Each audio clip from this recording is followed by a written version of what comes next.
नमस्कार, मैं हूं प्रभाकर मणि तिवारी। आप देख रहे हैं मेरा खास कार्यक्रम पॉलिटिक्स विद प्रभाकर। दिल्ली दौरे पे ममता पहुंची हैं। आज तीसरा दिन था। आज पूरे दिन राजनीतिक गतिविधियां चरम पे रही। ममता ने एक और जहां सोनिया गांधी से मुलाकात की, वहीं उन्होंने अरविंद केजरीवाल समेत कई दूसरे नेताओं से भी मुलाकात की। उन्होंने संसदीय टीएमसी संसदीय पार्टी की बैठक की भी अध्यक्षता की। आप जानते हैं उनको पिछले सप्ताह ही संसदीय दल का अध्यक्ष चुना गया था। तो आज पूरी गतिविधियां तेज रही।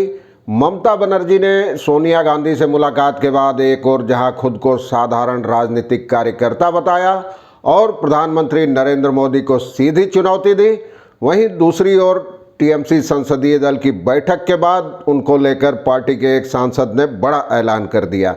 क्या था वो ऐलान, कैसी चुनौती दी ममता बनर्जी ने, दिखाऊंगा। देखते रहिए पूरा वीडियो और अगर जंचे तो चैनल को सब्सक्राइब करें, मित्रों परिजनों के साथ शेयर करें और घंटी का निशान भी दबा दें।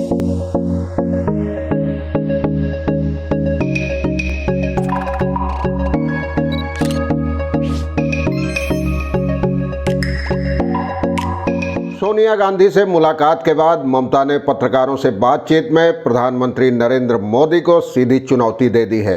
उन्होंने कहा कि अगला चुनाव मोदी और पूरे देश के बीच होगा, पूरे देश में खेला होगा और ये प्रक्रिया जारी रहेगी। जब अगला चुनाव होगा तो मोदी बनाम पूरा देश होगा।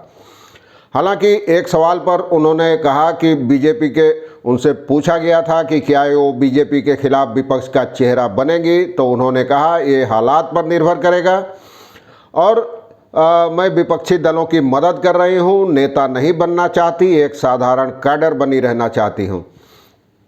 लेकिन इसके पहले दोपहर को उन्होंने संसदीय बोर्ड की, अपने पार्टी के संसदीय दल की अध्यक्षता की बैठक की। उनको अध्यक्ष चुना गया था शुक्रवार को ही और बैठक में अभिषेक बनर्जी, सुदीप बनर्जी, डेरेक ओब्रायन समेत पार्टी के तमाम लोकसभा और राज्यसभा के सांसद थे। बैठक के बाद तृणमूल कांग्रेस सांसद कल्याण बनर्जी ने उनको लेकर एक बड़ा ऐलान कर दिया।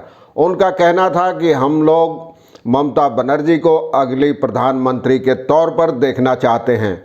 वे फिलहाल देश में विपक्ष का प्रमुख चेहरा हैं और उनके नेतृत्व में ही बीजेपी को सत्ता से हटाना संभव है। और उनका कहना था कि बैठक में, संसदीय दल की बैठक में आम सहमति से ये प्रस्ताव पेश किया गया था और उनके नेतृत्व में ही हम बीजेपी से लड़ते हुए नरेंद्र मोदी सरकार को सत्ता से हटाना चाहते हैं।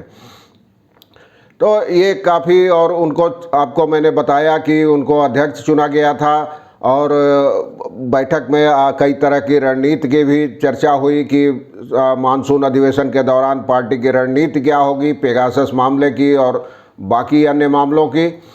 और उधर शाम को ममता पहुंची सोनिया गांधी से मुलाकात करने। उन्होंने कहा कि ये शिष्टाचार मुलाकात थी, सोनिया गांधी ने मुझे चाय पर बुलाया था।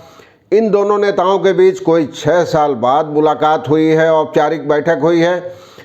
बाद में पत्रकारों के सवालों के जवाब में ममता का कहना था कि वे कोई राजनीतिक ज्योतिषी नहीं है, ये सब हालात पर निर्भर करेगा कि विपक्षी गठबंधन का चेहरा कौन होगा। कोई भी नेतृत्व करे, मुझे परेशानी नहीं होगी और इस मुद्दे पर चर्चा होगी तो हम मिल बैठकर फैसला कर लेंगे। उन्होंने कहा था कि ममता, विपक्षी दलों की एकता अब तय है, एकता होनी है। अब अच्छे दिन बहुत देख लिया है हमने, अब सच्चे दिन देखना चाहते हैं। और आपको याद होगा ममता बनर्जी ने इससे पहले कल प्रधानमंत्री नरेंद्र मोदी से भी मुलाकात की थी और उसके बाद आज सोनिया गांधी के पास पहुंची। लेकिन राजनीतिक जानकारों का कहना है कि ममता बनर्जी इस मामले में इस बार फूंक फूंक कर कदम उठा रही हैं। वे अपनी हिंदी सुधार रही हैं और एक अपनी अखिल भारतीय छवि को मजबूत करने के लिए पूरे देश का दौरा करने की योजना बना रही हैं। इसी रणनीति के तहत उत्तर प्रदेश चुनाव के समय भी वो प्रचार के लिए जाएंगी, पंजाब में भी जाएंगी।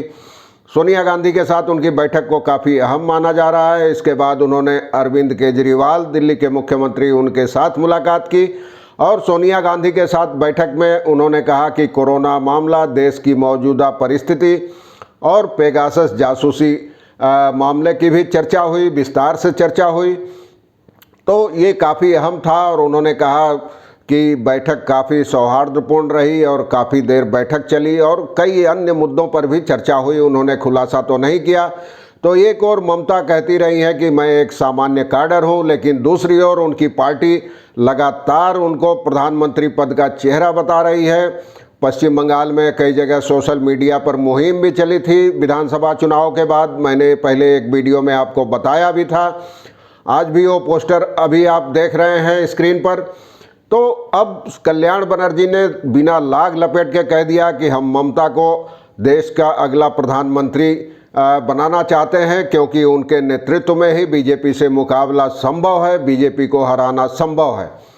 और जैसा कि पहले ही माना जा रहा था कि ममता का दिल्ली दौरा काफ़ी अहम है और आज तीसरे दिन काफ़ी गतिविधियां रही। इससे पहले कल भी उन्होंने कई कांग्रेसी नेताओं से मुलाकात की थी और अब उनकी राष्ट्रपति रामनाथ कोविंद से भी मिलने की योजना है। रामनाथ कोविंद से अभी मुलाकात का समय तय नहीं हो पाया है, लेकिन टीएमसी खेमे को उम्मीद है कि शायद कल तक समय मिल जाए और एक शिष्टाचार मुलाकात करना चाहती हैं। और कोई डेवलपमेंट होता है तो मैं आपको बताता रहूँगा। आज के लिए बस इतना ही। धन्यवाद, नमस्कार।